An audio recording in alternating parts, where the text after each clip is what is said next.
We are back, we are back, we are back. Welcome, everybody. Welcome. I'm so happy to be recording this intro and to be sharing this with you guys. This is episode number 11 of Wheelin and Dealin. I am Dave Squeaky Wheels, your esteemed host for this program. Summer is here, baby. Summer is here. Sorry I took the 2 weeks off. I needed a mental reset. I needed to kind of have a bit of time to myself. You need energy to do these type of things, and creativity takes a lot out of you. Whatever, it doesn't matter. We're not here to talk about me. We have a great episode for you today. This guy has been on my other podcast, the Squeaky Unclean podcast. An old friend of mine. Got me started in radio at CJAM. He is the author and co-founder of the Disability Handbook. It's a handbook that I believe was widespread to almost every college radio station or radio station across this great nation in order to give, I guess, a blueprint for stations and just kind of an idea to make things more accessible and truly more inclusive. I don't just use that term lightly. He's my boy. He's my big brother, basically, and he's been a really great friend whenever I needed it. And we all need that sometimes, you know?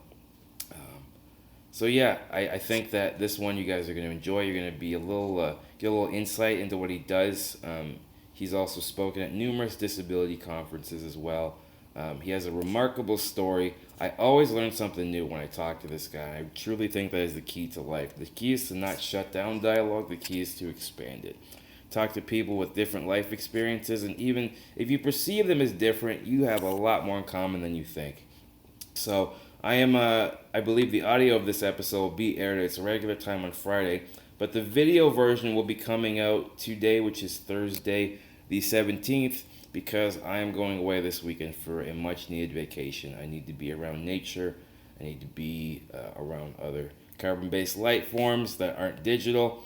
I need to fucking relax, and we all need to fucking relax. I think that is important. It is, we're very much like a battery, and we need to friggin' recharge. So, we're going to air the interview next, but I also have a sketch for you. There's some more mindless meditation from Jack Pussy Magnet. Didn't forget about him. And we're just going to start that off. And like I said, the audio version will come out tomorrow on Friday, but the video version you can see on my YouTube channel, youtube.com/Dave Squeaky Wheels, DaveSqueaky, and Wheels with an S, not a Z, because I didn't plan ahead on my marketing. I am a shitty marketer, guys. I may need some help with that, as well as other things. But yeah, I hope you guys enjoy the sketch, and I hope you guys enjoy Cam. His name is Cameron Wells, and he broadcasts on 99.1 CJAM FM, the local Windsor radio station out of the University of Windsor, and where I got my start, and I will be forever grateful to those lovely folks down there. Anyways, without further ado, I bring you episode number 11 of Wheelin and Dealin. But first, let's hear from Jack. Welcome once again to another edition of Mindless Meditation. I'm your host with the most, Jack Pussy Magnets, and I have had a little bit of what we call a staycation, mostly because I can't really go to the convenience store without my ankle bracelet triggering the local authorities. It's a lot of shit I don't really need. It's been a hard enough year. Anyways, let's start the meditation. Picture yourself just on the beach. Just you, feeling the sand grip beneath your feet. The waves calmly hit. The birds flying, people chattering, your head up towards the sun. And then out of nowhere from the sky, a seagull turd lands flush right on your nose. You think, hey, I feel something, but I also put sunscreen on my nose, so maybe it's just the sweat trickling down from the forehead. But then you realize your forehead sweat doesn't smell like seagull turds. kind of fucks with the whole visual, I know, but I'm trying. It's been a tough year, sorry. Breathe in and out.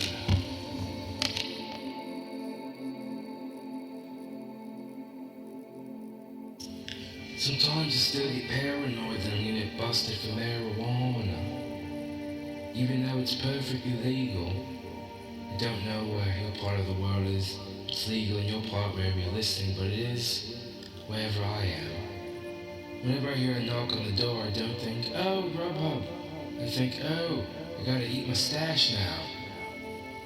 It's like the first scene in the movie Super Troopers, you know? Guys are down literally ounces and pounds of psilocybin mushrooms right there on the freeway. And the cops just talk to the police after. By the way, thank God those guys were white. Might be a little bit different if it was a different circumstance. Might got suicided by a cop, you know. There's no real good way to bring up that you like your nipples played with. And I don't mean like flicked, you know, almost like a doorstop or one of those old stethoscopes that just kind of sits there, you know, kind of looks like a stinger from a wasp, you know, or a bee. Yeah, you can like having your nipples played with, no kink shaming, but at the same time, don't be surprised if your girlfriend's like, you never brought this up to me before, where's this coming from? And I said, well, you know,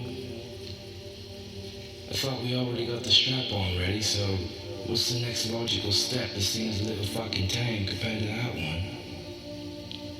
Sorry, I'm projecting, I apologize. Breathe in, breathe out. The summer is here. Time of rebirth.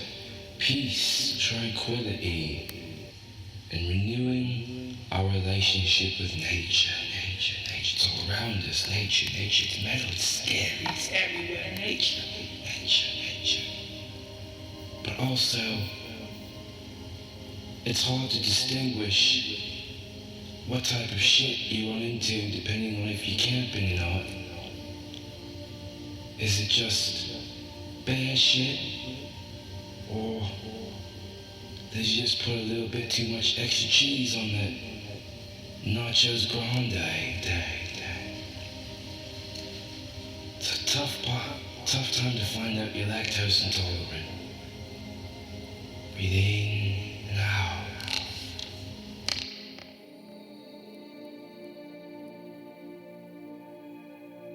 It has been my life's work to give people peace of mind, self-actualization and improvement through this meditation. I do this for you because I love you and I want to help. So I'm going to leave you with a couple quotes by the Buddha to kind of reset your mental filter and get you on about your day with a different perspective. So the Buddha says, know well what leads you forward and what holds you back. And choose the path that leads to wisdom. Words to live by. He also said, the whole secret of existence is to have no fear. Never fear what will become of you. Depend on no one. Only the moment you reject all help are you free. Unless, of course, your checking account goes into overdraft, then you might need some fucking help. But I never saw accounts being drained and interest rates and any of that other shit. Or a note from your landlord saying, pay up that beat, you 2 months past. Anyway, all subjective, all fun. I have been your host for Mindless Meditation, Jack Pussy Magnet. Namaste.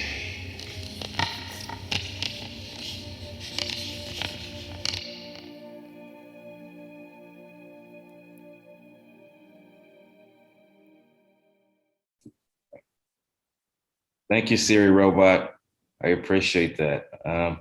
Here we are, episode number 11, Wheelin and Dealin. We're back at it again.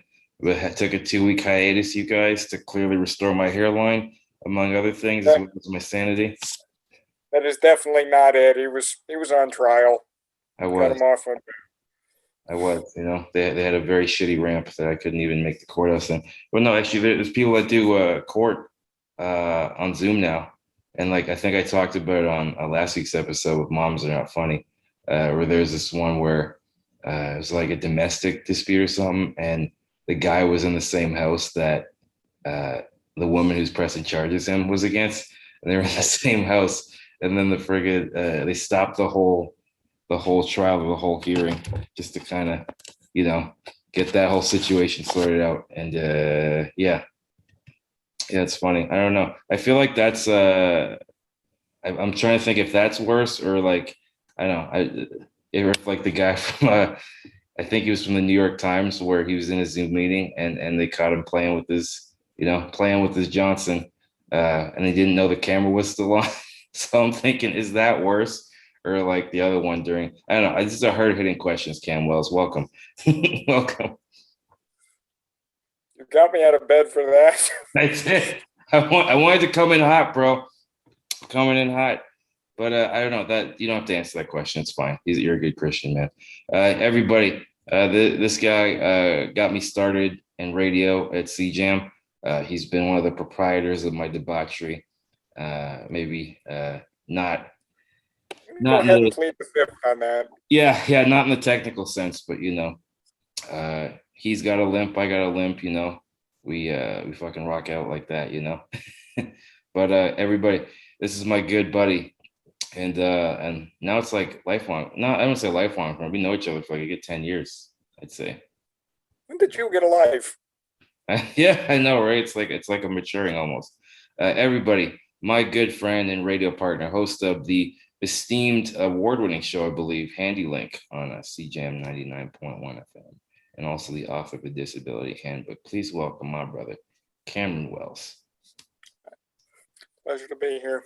I know. What an intro that was, huh? It's only going to be downhill from here. Explain how. Oh, you'll see. You'll see. Oh, Lord.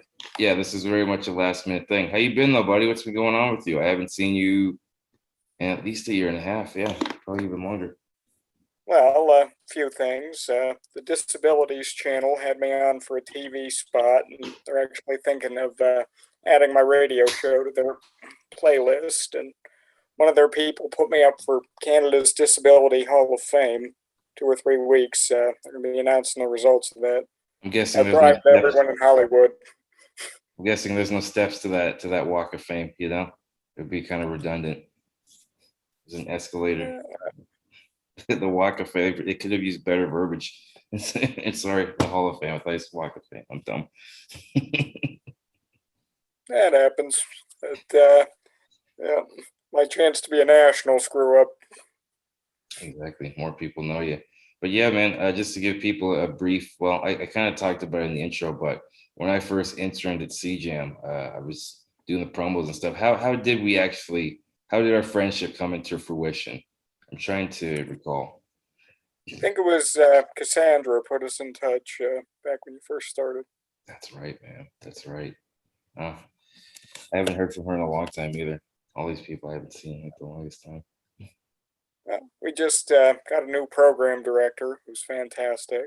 Really like her. Absolutely, man. Yeah. Do you like? I mean, I didn't even know the station was still around, like, because I know that it's with the lockdowns and whatnot. You haven't been able to.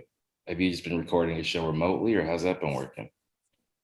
Well, for the first few months, it was just reruns, and decided my audience deserves a little better, so started playing with some wires and 5 trips to the emergency room later, figured it out. Oh, damn. I was going to say, wait, we all know that's your area of expertise is untangling wires. Yeah, everyone needs a hobby. Mine is admittedly not that, but figured what the heck, I'll give it a shot. What the heck? What the heck, man? Yeah, I think some of my fondest memories at CJAM were with you. just messing around the studio and dicking around. There was that one time when I came in hungover the next day and I was pretty tore up. We had to keep pausing because it was a pre-record, thank God. And I remember. yeah, I remember that. My exact words. Do this again, and you're fired. I know, and it's a volunteer station, so like, how are you supposed to fire me? I think of something. Yeah, I miss it. I miss it dearly. I have fond memories there.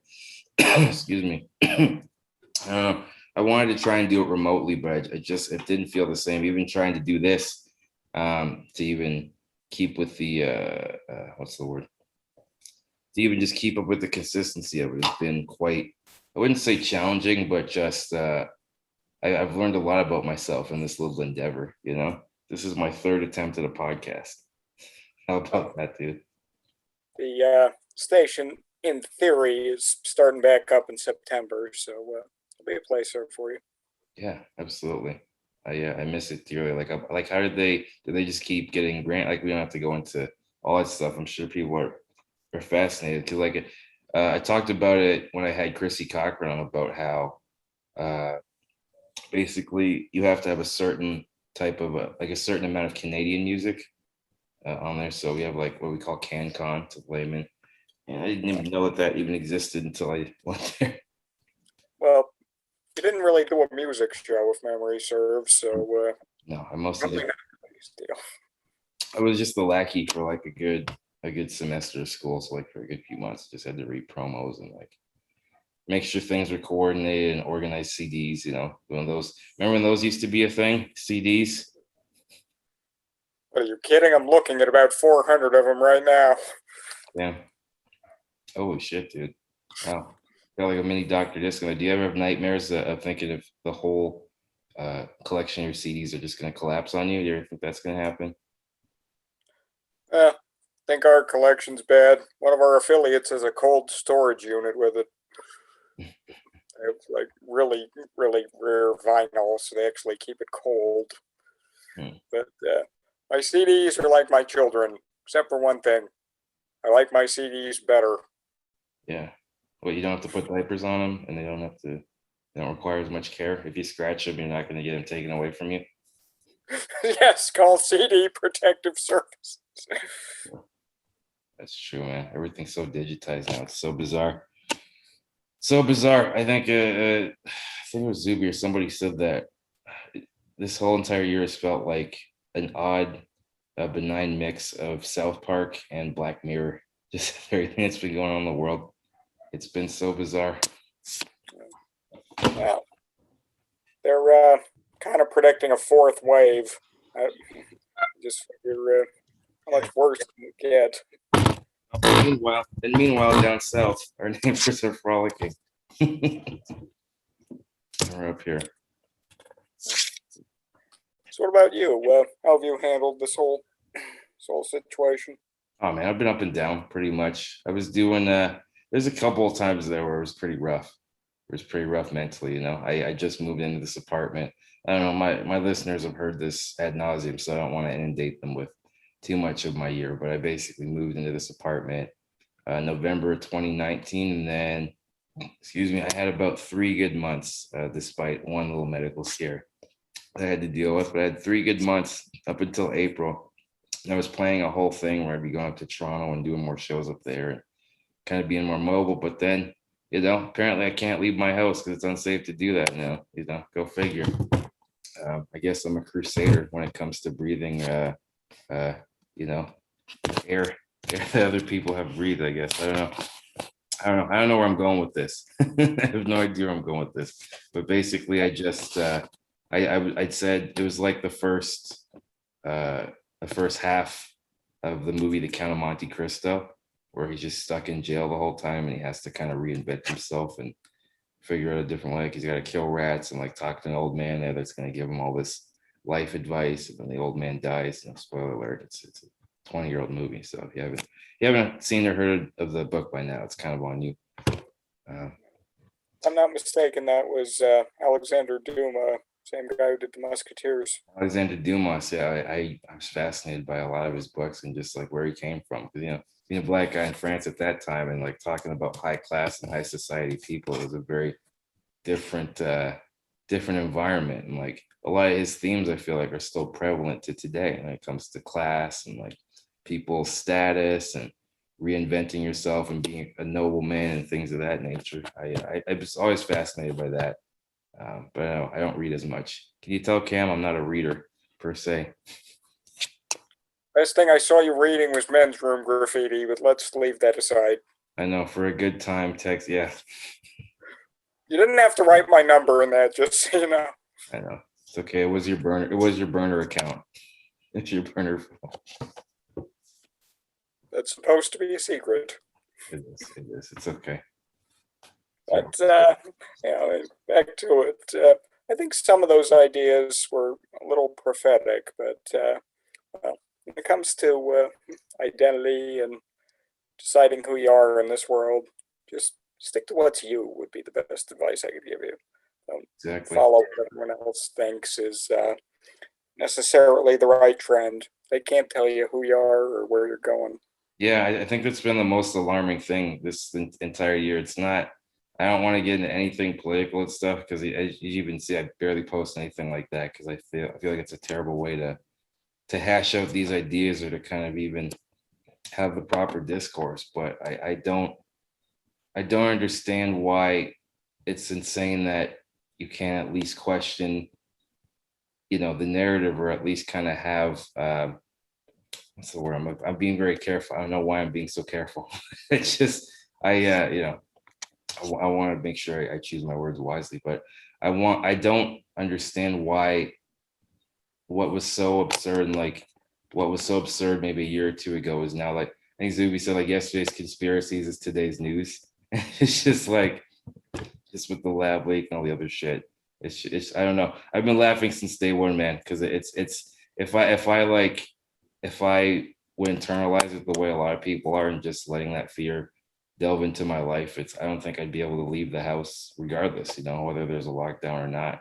Like you can make yourself, you can create a mental prison for yourself so easy, especially nowadays because so many people. I feel like it's easier to coexist just online and present a persona as opposed to just being yourself and being authentic. And people are afraid of being ostracized by the group or afraid of being criticized. It's like just be true to yourself and the real friends will stick with you and you'll get the most results back, honestly. Well, the one thing I have noted about this year is actually a lot of doors in the disability community have been opened, and so much as people who would have argued a year ago that working from home is impossible are now saying, we need to do this. We need to work too. So it's opened a lot of doors in remote working and people with disabilities. In some cases, it's the first time they've had a chance to, and that can really be a source of strength in all aspects of their life, I think. Yeah, well, it's an opportunity that they never had before, just even with the technology and having the resources available. They were scarce back in the day. I don't think people appreciate that or understand that if you weren't put in that predicament. See, it's kind of the thing. By these people having that chance to work for the first time, it's a chance to discover some of their own core values, as you were alluding to, about Yeah, their own thought processes of the wider world. yeah, yeah. No, it's so lost on people. Not just lost, but I feel like it's so easy to just kind of echo the sentiments and put your head down. And to some extent, I don't blame people for that. If you have a livelihood, if you have something to protect, I understand. But I don't know. I feel like you're losing a part of yourself. And like even when I'd done like quote unquote corporate jobs or when dabbled in like the office world and like done the customer service thing, it just felt so suppressed and it felt like I was only half alive, and, a proverbial cog in the machine. But I was thinking there's got to be more to life than this. There's got to be more than life than just labeling people or putting people in groups or 30-minute lunch breaks or, reaching a quota for another person's dream. And If you're not living for your own dream, you're not living. no, No. So what's with the therapy glasses, man? Are you doing some other consulting? I've been secretly analyzing you this whole time. Don't worry, I the men with goal skimmers will be right along. was gonna say you certainly have like an awning ramp with that Kevin Bacon nose. I'll hold those things up. I forget. Oh yeah, that's what we were talking about off air this weekend because bars just opened up in Ontario for whenever you guys are watching this, and I had a few libations and I was in the bathroom and I was leaning over to pee and I could feel this is actually I had like a premonition about this at a previous Have establishment. children, tell them to leave the room at this point. It's okay, no kids are listening to this. It's a censorship warning on YouTube or whatever. But I was leaning over the toilet and like I got a fat freaking nose, man. And I think just the glasses itself weren't proportioned properly and I was already sweaty just from being outside all day. And I had a premonition because I'd saved them, just barely saved the glasses, like from sliding off my face into that toilet bowl. And no such luck that time. Like I leaned over, and just as I was about finished, I heard a blop, and then like my stream cut out and stuff, like my literal stream cut out. Like I started pissing like on my sock and just like the side of everything, like a fire hose you can't control. and I tried to fish him out myself. I had like this little reaching stick and like a little paper clip on the end of it. I don't know if you gave me something like that where you could have a magnet where if you drop change, you just kind of expand the magnet like a walking stick or a nightstick, and it picks up the change and corrals it like that way. I tried to deal with my glasses to no such avail, and I talked to my buddy who's a bartender at said establishment, and I said, "Listen, man, there's no easy way for me to bring this up. I'm gonna tip you well, but I dropped my glasses in the toilet. Can you help me out?" And he just laughed. We just looked at each other and laughed. He's like, "I'll throw them in the dishwasher." He's like, "Thanks." He's like, "It's probably something you should tip for." I said, "Yeah, no worries, dude. I got you." I got a tip. Don't Yeah, tell that I story again. know. Don't tell that fucking story again. It's going in the archive. Well, like in the last episode, I talked about because I heard something where if you're stressed out, your short-term memory starts to dwindle or it starts to kind of act a little funky on you. So you start forgetting things and being more because the stress hormone, the cortisol, kind of starts to spike. So I went to go brush my teeth, and there's polysporin right next to my toothpaste, and I thought, yeah, you know where it's going, and I took the polysporin, and I was like, I had it halfway squeezed, and I didn't. I like barely stopped myself from putting it on the toothbrush. Look on the bright side, it'll stop the itch. Shit. It was a whole thing. I'll let you. It's Windows. Okay, that was me. Yeah, man. You ever done anything silly like that where you're like, I can't believe I almost did that? We've all done things we regret. I call them dates, but leaving that aside, Hey, I'll be here all week. I kid. Yeah, man. For Well, those. Sorry, go ahead. it's just, well, I don't have that particular excuse. My short-term memory's been fried for years. That's true. Oh yeah, give the people a bit of a backstory, because I find you have a very compelling story that I'm not sure everybody's aware of. Because you weren't born with your disability, you acquired it, but um, you were able to navigate it kind of like somewhat like in your formative years. But I think you handled it admirably. Like share that for the people. Well, long story short, I was a kid, more or less 9 years old. I was at school one day eating a can of frozen juice, which I thought was awesome because I was a kid and I did stupid things. Did But you think it was brain freeze initially? yeah, well, turns out it was actually a stroke, which I describe as roughly the equivalent of having your brain dipped in 11 herbs and spices and put in the deep fryer. Mm, But, don't be culturally appropriating, okay? Don't I, don't deep fry your brain. Don't well, take. it's honestly, I've had years to think about it. That's probably the best analogy. But yeah, after a round of brain surgery, a 6 day coma, which I might add is the only time in my whole life I got enough sleep. I was unable to move my left side for about 6 months, and we discovered a piece of the tumor or the anomaly was left in my brain. So I had to undergo an experimental procedure, or more or less experimental at the time, and actually worked. And roll out of rehab, I was able to get to walking and basic movement again. And How long did the rehab take? Like, because I know to strengthen certain muscles, you can do different exercises depending on the cartilage and depending on your range of motion. Like, what was the over, most challenging, and how long was the cycle? over a year, really. And well, my education, that was something else. I was told, oh, you'll never graduate high school. 4 college diplomas later. Yes, of course I won't graduate high school. Don't worry about it. Exactly. But, The left side of the brain's more the more, not the analytical side. That's the right side. It's more creative, but the other side is good with numbers. So you can just be like, ah, I'll just do your taxes then. thing is, when I was studying journalism, which was my first diploma, I earned a bursary award from a disability group that I now actually work in the office for. They sponsor the show as well. But I realized sort of an imbalance in the way disability stories are told. It's either really bitter or really inspirational. Yeah, and Person with there's no in between. Isn't that like one of your biggest pet peeves? Is that I forget who coined the term, but I think it was when I was in university. They're talking about using people with disabilities as objects of inspiration. So like inspiration porn, for lack of a better word. It's like always when happening. when someone with a disability gets up and makes toast, that's not inspirational. That's breakfast. Yeah. Well, But, if you smell it burning, then it's another stroke. could be. But, since then, I've actually designed an accessibility course and teaching it progressively through an offshoot of the university through Canterbury, and well, I've earned the show 2 local awards and 2 national ones, and I sit on a national radio accessibility advisory committee, Do, working do on you, the second volume of the handbook, by the way.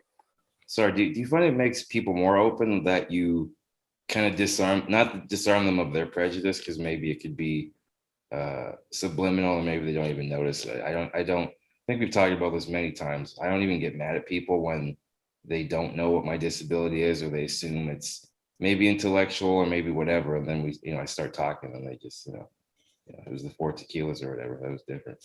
But like, It really depends on the person. I mean, I've known people who you can you can tell a disability joke, they'll just take it in stride.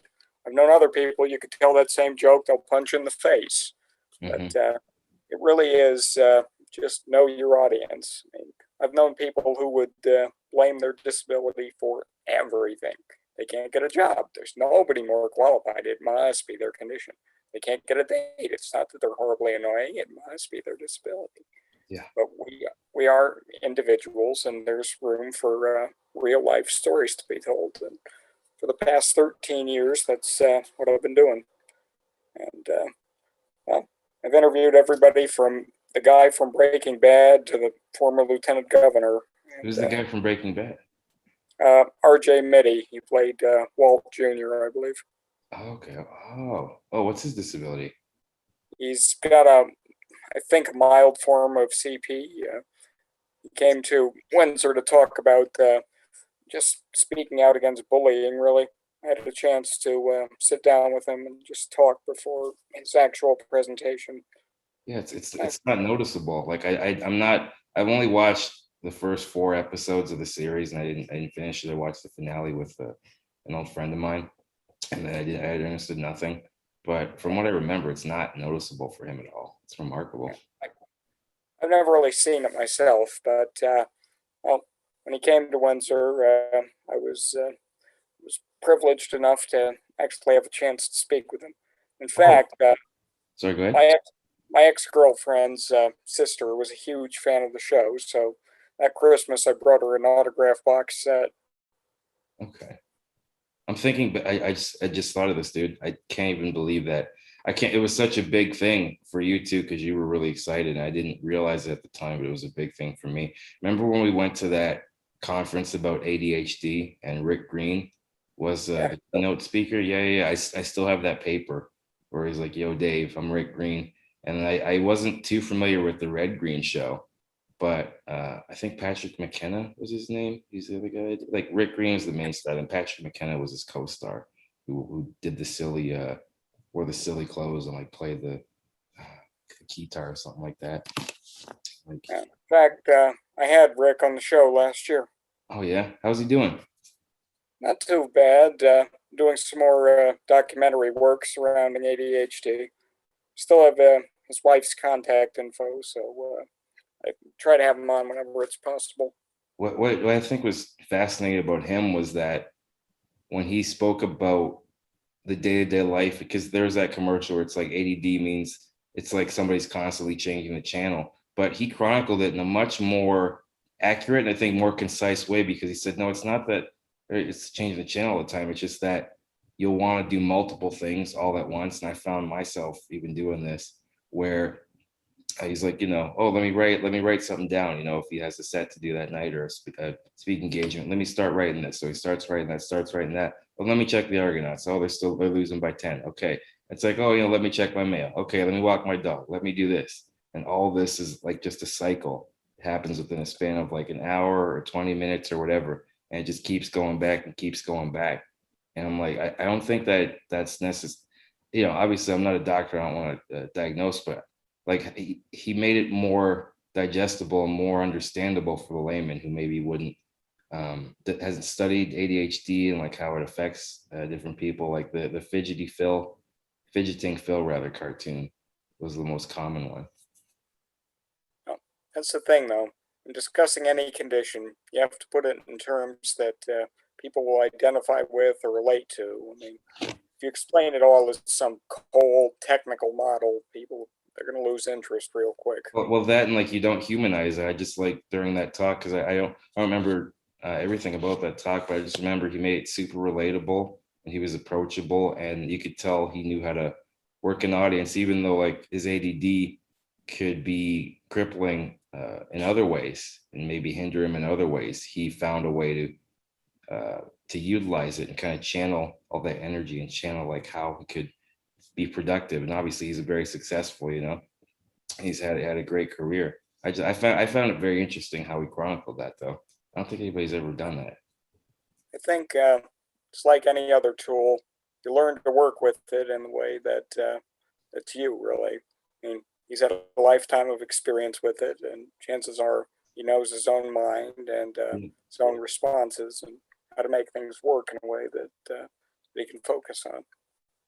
I think that's important, man. Like I here's the thing, like especially with TV and media now, they're big on representation when really it's not the representation, it's a type of representation or a representation where you can fit people in a box. They don't want real opinions from something that would contradict their narrative. They want the opinions that it's a digestible and that it's universal. I read that term universal. But I think with people with disabilities, since it's such an extreme spectrum of how we're portrayed, I think people like that and even the type of show that you do is so valuable because people can kind of put a face to how people cope with it and to like not to just paint with such a broad brush. We're in a different time anyway, so I feel like that's progressed in a positive way in my life, but I don't think we're there in how we're represented. Would you agree with that? I think honestly, it's a step each day. Really, I mean, there's no such thing for any group, any minority in society as 100% equal representation. We're all coming at it from different places, but the important thing is we keep taking those steps to try to get there, to give at least some semblance of equality, some recognition people are worth considering, no matter what they look like, sound like, talk like, move like. We all have something to contribute in society, and the more we recognize that, the more doors we can keep open. I agree. Well, let's hope they have a button first. They're automatic, not to Yeah. make the obvious joke. I don't know. It's actually a good example in so much as it was an invention for people with disabilities, but it's actually become something of a staple thing. be used by women having to look after their kids or people carrying groceries. It's become more of a universal design thing. So, Actually, that brings me to my next point because I remember learning something from you. I learned that disabled people are the world's largest minority, but where does the term handicap come from, if you don't mind me asking? Because I think it was there's some type of story to this, is there not? not that I'm recalling offhand, I'm sorry to say, but it was more a historical term it's definitely outdated today. Language is definitely fluent, but these days that's seen as more of a derogatory term than an actual reference. What I've come to realize in recent days is just whatever label a person is comfortable with, you go with that. They say, I'm a person with a hearing impairment, you refer to them that way. They say, I'm a deaf person, you refer to them that way. It's up to them to define it for themselves Yeah, and for those around them, really. yeah, no, I like that. I like that because you give the person autonomy and you don't let society dictate that. You know, I think within reason too, because we're talking about representation. I think there has to be a meritocracy at the end of the day, because we want competence no matter who you are and what you are, and especially now because everything's moving to so online and to such, we're doing so much more technologically based now. People, that's what we were talking about that earlier. That's opened so many more doors for people that don't even have hands, like let alone other things. Like you can have a voice text, you can do things over Zoom, you can have certain types of AI to help you out, which I think is going to be a good thing. I don't know. I always think of like if I get like a nurse robot AI, it's gonna be bad because like if we get a bionic arm like the Winter Soldier, I'm just thinking about if you wipe your ass with the wrong one, with the wrong hand. So like I'm concerned, just little shit like that. I'm trying to write this joke now. It's not completely done yet, where it's like I have basically Tony Stark's help, but without all the cool robots. Like at any point in time, like if I walk a certain way, a shoehorn could like smack me in the ass, or like I could trip over something. Uh, Actually, it's funny about that. When you mentioned someone like Tony Stark, he was actually one of the early generation in comic lore, which is more of a pop culture thing, representing people with disabilities. How old? Originally in the comics, he had a nerve disorder. Oh, I thought he was an alcoholic. That would explain why he has to know himself to some level.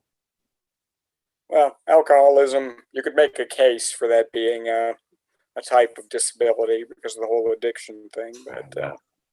uh, there's 10 billion different classifications. And one thing, technology wise, since you brought it up, actually, that's opened more doors than you might think. Last year, or rather a year and a half ago, I did something nobody at CJAM had ever done before, I'm sure. I had a guy on who actually communicated through a voice box, but he can't even type. He actually had to move his eyes to operate the keyboard. So what? He just how does that work? He looked at the key, and then he would just like blink once or blink twice. Like how does he backspace? How does that work? I'm not entirely sure how the technology interfaces, but I Hmm. know that by the movements of his head, he was able to operate it. But it's one of the more remarkable things I've ever really tried with the show. I mean, when you Okay. ask for a radio interview, for most of us, the first thing that comes to mind isn't someone who can't speak by themselves. But I felt this is someone with a story to share, and make sure he gets a chance. Yeah, yeah, absolutely. The reason why I smiled there is because this is maybe a dumb high thought, but I'm gonna bring it up. I was thinking of when they said Stephen Hawking like had like multiple girls, like multiple side bitches, basically.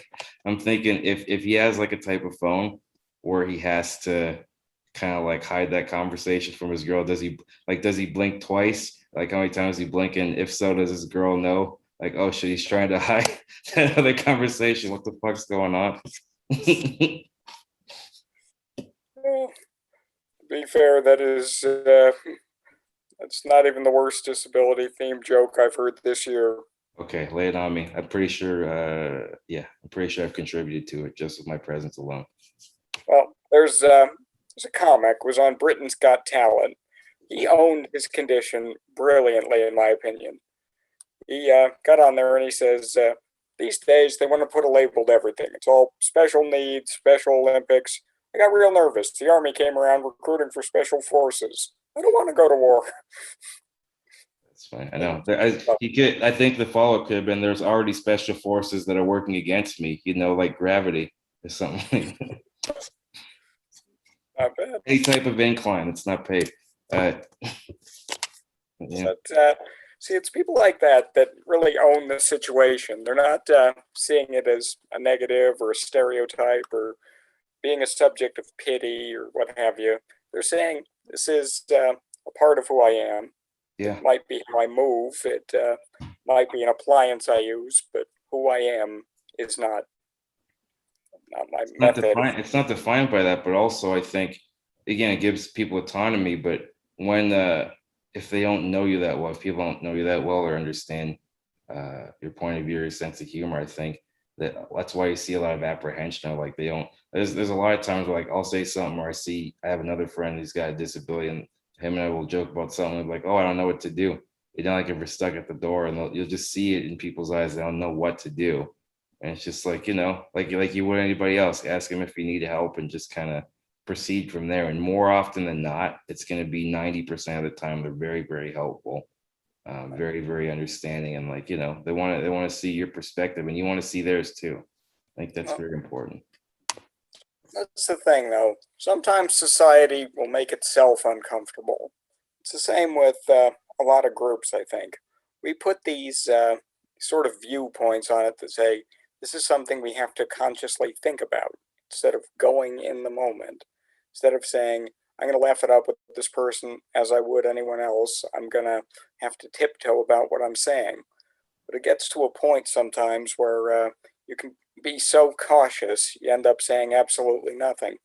Yeah, nothing of value. And how are you supposed to learn about anybody if you don't figure out where the line is or like figure out why they behave this way or why there's what makes that person tick in general? Everybody has different triggers, for lack of a better word, or different things that maybe they're not comfortable with or things that, are acceptable or not. But I find if there's that mutual respect or mutual understanding, and that's why I love jokes and why I love comedy and stories, because you get all of that in a more digestible form, and you're giving them a glimpse into how you perceive the world and how the world is for you that they normally wouldn't get. If you look at it from the standpoint of just being cautious in everything you say, you don't really have those conversations. You don't really get beyond those surface level ideas. We're always told that the world's becoming more inclusive, more diverse. How does that happen if we don't say what's really on our minds and Have our an hearts? honest, not even just an honest conversation, but like how we got to talk about the uncomfortable things as well. You know what I'm saying? And I think just so many, there's a lot of lawyers involved and a lot of HR nonsense. So because of that, you got to cover your ass of, in so many ways. And like, no, we're just going to outlaw this and then it'll go away. It's very short-sighted and it's anti how we evolve. We evolve to be social beings and to understand and to have our little tribe. Used to be you could challenge an idea, you could ask a question, and people would grow from it. They might get offended, they might not, but at least you'd learn something about who they are along the way. Just my own thoughts. Feel free to tell me I'm a yutz. That's okay. I can't get off those damn glasses, dude. You look so freaking Better. important now. Yeah. I'm trying to think. I know it's like you're in The Big Short and you're about to tell me about, short entrance loans or whatever. I don't know. I tried to watch that movie. I tried to make sense of it. I maybe understand 2%, like maybe 2% of what they were talking about. I think that's bad. I heard about an 8-hour documentary that's just a blue screen. What? It's actually a movie. Not what it's called, but it's pretty bad. These art house douchebags are ruining everything. Sorry.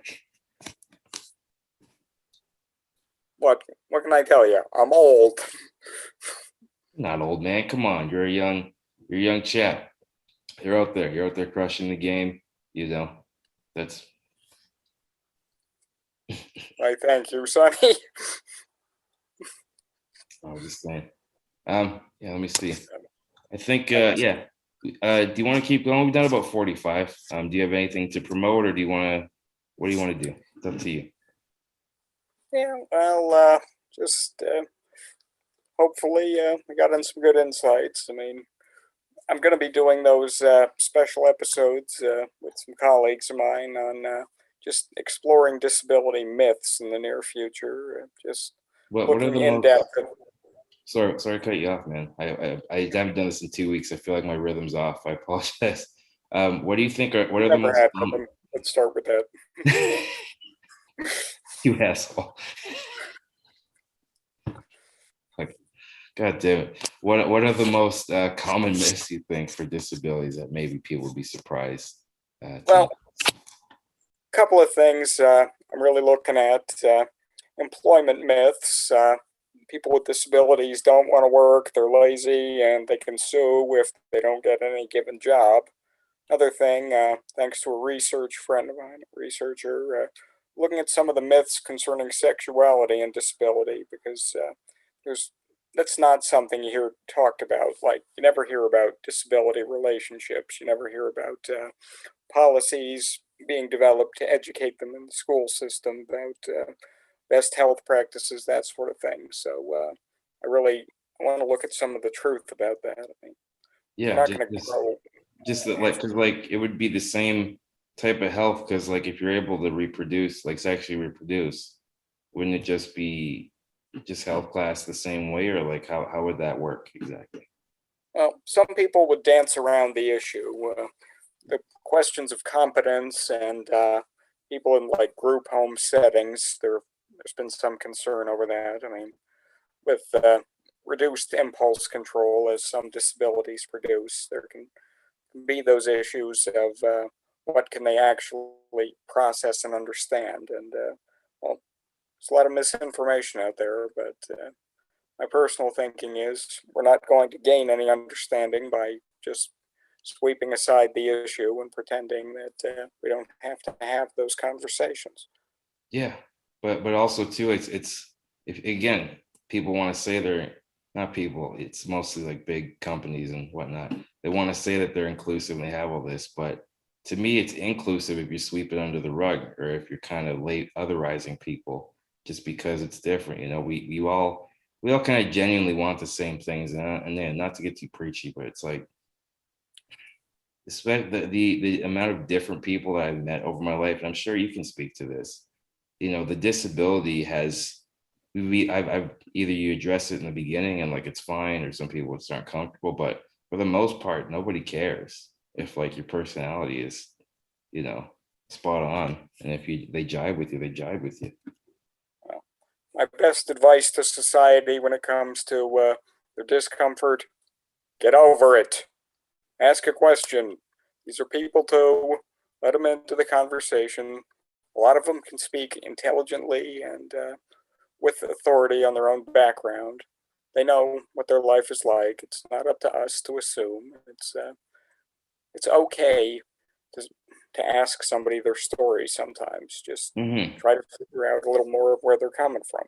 A little more where they're coming from, be patient, and just, like I said, question the narrative and like treat people as people. We got to stop with this labeling. We got to stop, well, you think this because you're that. Like, no, it's not how we come to a true understanding, and it's not how you actually progress in society. How you actually progress is by speaking to people who aren't like you or who maybe see the world differently. So I think your show does that beautifully, man, and so no wonder why you won awards because of that, you know? If I make the Hall of Fame, I'll definitely want to share that good news. But, well, suffice it to say, I've already got my Facebook post picked out. Ever see that thing where Mr. Burns wants the Emmy, so he bribes everyone in Hollywood and ends up being George C. Scott and man getting hit by football? That's what I'm going to post. Oh man. My favorite one was still Smithers when Smithers has his password for his computer, and like Hello, it's Smith. yeah, Mr. Burns, you really know how to turn me on. It's fucking Actually, fun fact, a friend of mine posted a picture of a giant sandwich she made for her husband on Facebook, so I responded with, Marge, I'd like to be alone with the sandwich for a minute. She just writes back, are you going to eat it? Yes. Then she sent me a gif of Marge throwing out the thing. That's the beauty of the internet right there. That's what I love right there. And I think we're gonna put a bow on this, just on that very uh, abrupt note, but perfect segue note. Cam Wells, the man, dude. Yeah, without you, I would have not gotten into this and done marginally good at it. I'm Well, looking forward to become marginally better. well, your audience can blame me at their convenience. Trust me, they can blame me for other things too. You know what I'm saying? But it's all good. Yeah, where can people find you? Sorry, where can people find you? And yeah, just anything else you want to promote. You can hear episodes of Handy Link by going to CJAM.ca or Googling NCRA Program Exchange and looking up Handy Link. Play 84 of my most recent episodes. For some reason, that's what the database has at any given time. It's everything from blind sailing to just stories of rare disorders. I mean, I try to get in a little variety with each episode. So door is Absolutely. always open to anyone who wants to share their story. Absolutely. And you've been great at that. And I'm forever grateful for you for that, my brother. But yeah, let's see. Nothing else for me. Just Instagram at Dave Squeaky Wheels. Same with Facebook, Dave Squeaky Wheels, Twitter, D Squeaky Wheels, and yeah, youtube.com/Dave Squeaky Wheels, where you can find this. Smash that subscribe and like button, as the kids are saying. But yeah, honestly, this is a good, man. It's a long time coming. We got to do this more often. I'll prepare better next time. Sorry, it took me a minute. I think it's just I hadn't done it in 2 weeks, but still getting our rhythm back. What's been your excuse the rest of the years I've known you? Yeah, I don't know. It being too hungover. But Not this again, Ron. completely different. Yeah, just stay on the line really quick. We're about to stop right here. Wrist it, you guys, and have a wonderful weekend.